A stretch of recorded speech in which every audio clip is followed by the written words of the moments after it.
You're right, mate, how you doing? Welcome back to another video. In this video I'm going to be reacting to the game week 25 Premier League fixtures. Leeds 3, Nottingham Forest 1. You know what, this could have been a relegation scrap. However, I don't think Leeds are in a relegation battle anymore. Well, they're still in a battle, but they're not in a scrap. I don't think Leeds are going to get relegated. I really don't. I think they've shown that they have the quality. They had a poor start to the season, but they've been getting results. They've been grinding them out. And the fact that they are even near the relegation zone is, you know, showing of how poor they started the season. But this game, they dominated, 1-0, 2-0, 3-0, and they were having chance after chance after chance. And Nottingham Forest, they look like they can easily go down. Nottingham Forest do not look good enough. It's between Nottingham Forest and West Ham, and maybe a bigger team above them can get sucked down into the relegation zone, but I don't think that'll be Leeds. And yeah, they were lucky to get a constellation goal, Nottingham Forest. It didn't really mean anything in the end, but it was one of those debuts. That was nice to see him get a debut goal, I guess. But was it good for my prediction? Well, I predicted a 3-0 win to Leeds. Literally, I was like minutes away. I say minutes, there was like 10 minutes additional time. But I thought it was going to be a 3-0 win to Leeds, and it ended up being a 3-1 win because of the constellation. So it's not a perfect result for me, but it is the first correct result of the game week. Manchester United 2, Spurs 0. Manchester United have now made it 4 wins in a row. Fair play to him. That guy is very close to getting a haircut, especially considering it is West Ham next game week. But let's talk about this game. Man United dominated. Spurs at no point really like to have any real chance at goal. They had like one chance through like a clearance go wide in the second half, and they hit it and they just went wide. Spurs didn't look good enough. Spurs looked shocking still. But Manchester United under Carrick, they look great. Quietly, they look really good. And obviously they started the season poorly with Ruben Amorim. The system wasn't working, the formation wasn't working, the players didn't buy into it. Imagine if Carrick was here since the start of the season. This might be a new manager bounce, but it's 4 in a row now and he looks decent, and he's done it before at Manchester United for a few matches, even though it was only 1 or 2. Let's see what happens. Next year they could really be title contenders because they're winning. But you can't really argue against it. The first goal, great corner, just to play it short, pass it wide, and then just shoot into that bottom corner, low driven. It was beautiful. I really enjoyed watching that. And then in the second half, they actually got a goal from Bruno Fernandes to make it 2-0. But let's talk about the red card to Romero, because that made the game a lot harder for Tottenham. Before Manchester United even scored any goals, there was just a silly, reckless challenge, boots, studs into the Manchester United player, and Romero gets sent off ridiculously. And from then, Spurs were always going to lose the game at Old Trafford, in my opinion. But was my prediction good? I predicted a 2-0 win. Getting perfect prediction. Bournemouth 1, Aston Villa 1. This game was very close, and I thought it would be a close game, and it was.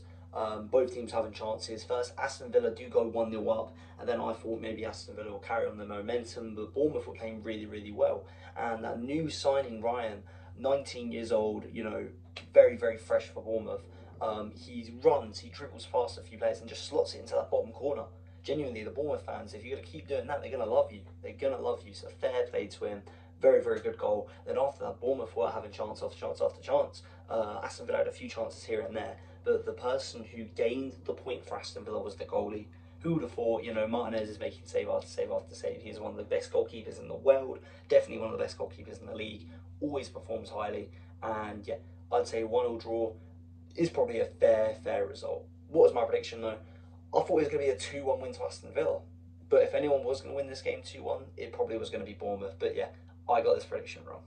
Arsenal 3, Sunderland 0. Get in, come on, revenge when they got the draw against us. Obviously we was at home this time, and Sunderland aren't as good on the road. But that was a good game. That was a very good game. I'm very happy. We dominated. We had more chances, we had more possession. We need to play like this more often, create chances. And it was very good to see him. That first Zubamendi goal, hitting it and just coming off the post from outside the box.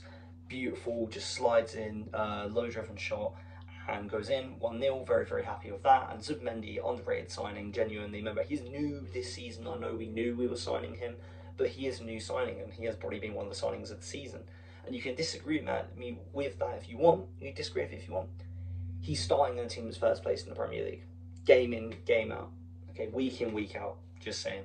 And then we had that Gyökeres goal. We are winning the ball back. We're having pressure. Trossard pass to Havertz. Havertz assists Gyökeres. This Havertz-Gyökeres partnership, I love it. Genuinely, Havertz and Gyökeres. Always play Havertz at cam, Gyökeres at striker. And if Gyökeres is having a bad game, boom, we can put Havertz up to striker.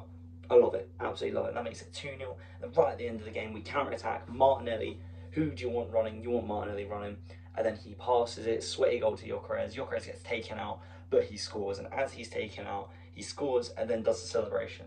And whilst laying down, it reminded me of when Zlatan scored that goal for PSG and goes into the knee slide as he scores. And then, yeah, that, you know, loads of photos of Martinelli and Gyökeres both doing the celebration. It's a good game. It's a very, very good game. It's a game that made me happy. And yeah, did the prediction make me happy?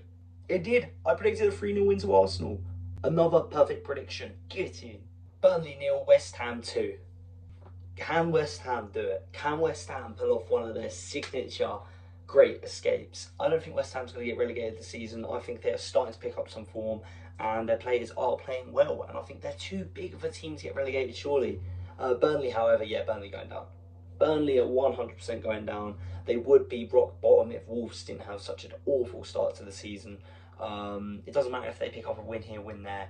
There's no way I can see two teams doing worse than Burnley. That's literally it. There might be, you know, maybe they get 18th if they're lucky. If they're lucky, they'll get 18th. It's not going to happen. But yeah, West Ham, they're playing very, very well. Somerville, he's starting to cook now. You know, he's starting to get into the swing of things. I think that was his 5th goal in a row. I think he was the first player since like Jesse Lingard to do that. He's playing very well. Very, very nice, quick goal. And then it was their new signing striker that scored the second goal. Fair play to West Ham, 2-0 up at that point. But then after that, you know, Burnley did control the game, but Burnley had a chance after chance after chance after chance after chance after chance. They just can't score. Burnley can't score. This is why they'll get relegated. They are not a big enough threat. And they're a defensive team that can't keep a clean sheet. Burnley are awful, but yeah, was my prediction awful? I predicted a 3-0 win to West Ham. I thought West Ham would have one more goal in them, but to be fair, 2 goals did the job for them, so fair play to West Ham, and they will survive in this Premier League season, mark my words. Fulham 1, Everton 2. What a comeback from Everton. Genuinely, what a comeback. Fulham only have themselves to blame though. They are going to be kicking themselves. They go 1-0 up, and they deserve to go 1-0 up, Fulham, but then they have chance after chance after chance.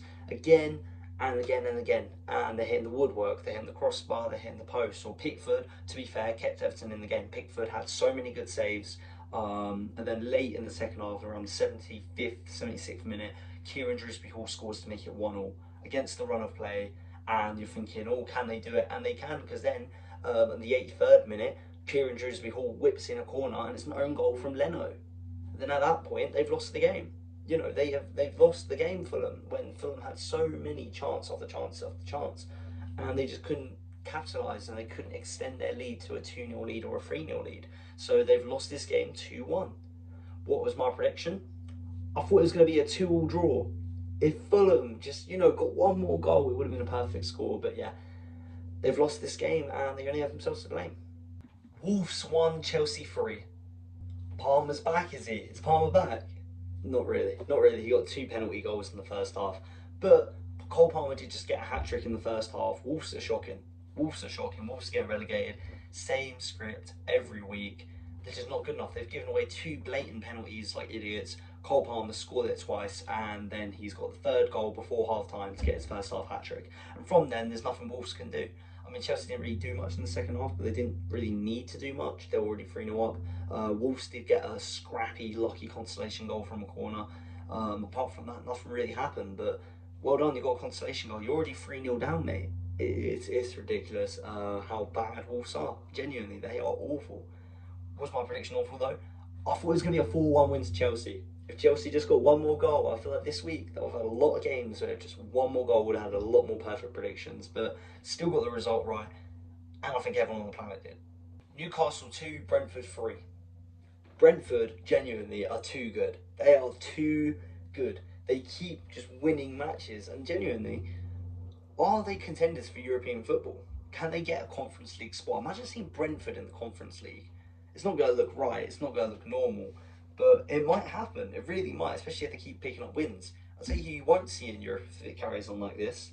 Newcastle, shocking. They're not good enough. What is going on? You're at home. You go 1-0 up, and then you find yourselves 2-1 down. You know, Brentford, they're playing very well, to be fair, but we keep getting this where they can score goals, Newcastle, but they keep giving away goals. And then they made it 2-2 from the penalty. You know, both teams have had a penalty each. It's pretty fair. But then in the end, right at the end of the game, Atara scores, making it 3-2 to Brentford, and Brentford win the game. Yeah, Newcastle just not good enough. Was my prediction good enough? I thought Newcastle was going to win 2-1. When am I going to learn? Stop backing Newcastle. Brighton 0, Crystal Palace 1. This was just a match of two very inconsistent teams. They haven't been good enough lately, either side. They both had chances, they both missed chances this game. Looking at their formula, they've got draws, they've got losses, they're not looking the best, but neither of them's going to get relegated, so this match just didn't matter. It genuinely is so pointless. Brighton are just going to carry on just being average, and Crystal Palace will probably just focus on their Conference League aspirations, and they have a good chance of winning it, genuinely. I think Glasnow's a very good manager, but we know he's leaving at the end of the season. We know Guehi's left. We know Mateta wanted to leave and couldn't leave. They brought in Strand Larsen, who only had like a goal for Wolves all season for a ridiculous amount of money. Everyone's leaving. It's all going wrong, but they did win this game. Salah got the goal to make it 1-0, and apart from that, not much happened. Both teams had a few chances each, but neither could score. What was my prediction? I thought it was going to be a 1-1 draw, but I guess fair play to Palace for the 1-0 win. Liverpool 1, Manchester City 2. Why couldn't Liverpool just win? Why couldn't you win? Why couldn't you win? For the title. This is such a disappointing game. Generally so disappointing. Man City win at Anfield, and it was a comeback. Let's go through the game. First half, both teams were poor. 0-0 at half time. Both teams had chances, and they were missing chances. Liverpool, though, Ekatike. How many chances are you going to miss? You're meant to be an elite striker. You're one of the best strikers in the Premier League, in my opinion. You've been very good this season. That one where he passed to Salah, awful pass to Salah, by the way too light, not enough power in it. But then Salah whips in a perfect delivery. You know, he hasn't been the best this season, but you don't lose these core elements. You might lose your speed, maybe your reactions, your dribbling, but your passing. Beautiful pass, and he just hits it wide. It's awful. Then in the second half, late in the game, at like 73rd, 74th minute, Shalozbai. I hate Shalozbai, but it's a free kick late in the game when he scores it. I'm thinking, oh, this happened to Arsenal at Anfield, and we lost the game 1-0. Man City got an equaliser with Bernardo Silva. They got equalised, and I'm thinking, oh, this is 2 points dropped. You know, it's annoying. Haaland right at the end of the game, dribbling, gets through on goal-ish, because he's through on goal, but he's like the right-hand side of the box, like he's not going to score clearly. And Alisson, an experienced keeper, a very good keeper, just takes him out, just grabs him, and then it's a penalty and he scores. And at that point, Man City's done the comeback. And here's the thing, it's about mentalities. Arsenal went 1-0 down on the 83rd minute, 84th minute, whatever, earlier in the season. We lost 1-0. Man City got 1-0 down, they win 2-1. And this is going to give Man City confidence. Man City's going to go on and win game after game now. I can see it. I can see Man City going on a 10-game winning streak. And it scares me, because I don't know if Arsenal can do that. Yeah, this game really hurt me. Let's talk about the madness at the end as well. Right at the end, Shirky should have scored. I guess, letter of law. Shirky hits the ball from the halfway line. Alisson is trying to recover from him conceding the penalties high up the pitch, you know, trying to make passes, maybe trying to score from corners, and the ball goes in. However, it's a VAR check, because Shalozbai pulled Haaland's shirt back when Haaland's trying to, you know, score or just see the goal through, and then Haaland pulled Shalozbai's shirt. So the goal was disallowed because Haaland pulled Shalozbai's shirt, but because there was an advantage, they went back to the previous time Shalozbai pulled Haaland, so the goal gets disallowed with an indirect free kick, and Shalozbai gets a red card. When you penalise a team, it's meant to help the other team, you know? This has helped no teams. It's ridiculous. Shalozbai now misses the game against Sunderland next, and Man City are a goal down. I mean, it helps Arsenal, I guess. I mean, imagine we win the league on goal difference by a goal. People will be raging. But it's one of those letter of the law. I think it's ridiculous. I think it's dumb. I think it shouldn't have happened. However, if the referee went, oh, don't worry about it, I guarantee he's getting fired. You know, so that was ridiculous. But yeah, Man City win this game 2-1. It's really unfortunate. What was my prediction? I thought Man City was going to win 3-0. I knew City would win. I knew Liverpool weren't going to help us. But you had to give me false hope, didn't you? Had to give me false hope. I hated it. I hate Liverpool. I hate Shalozbai. I hate Man City. They're going to win the league, aren't they? Okay, so let's see how well I did in my game week 25 predictions. I got 6 out of 10 results. It started very, very well. I got a lot earlier on in the week, and towards the end of the week, I started losing, results, and it weren't going the best. But I did get 2 out of 10 perfect scores yet again earlier in the game week. If I can just have this consistently for a whole game week, however, it's still one of my better game weeks for the season. But anyways, if you did enjoy this video, please like, subscribe, hit the bell button, and I'll see you in the next video. In a bit, mate.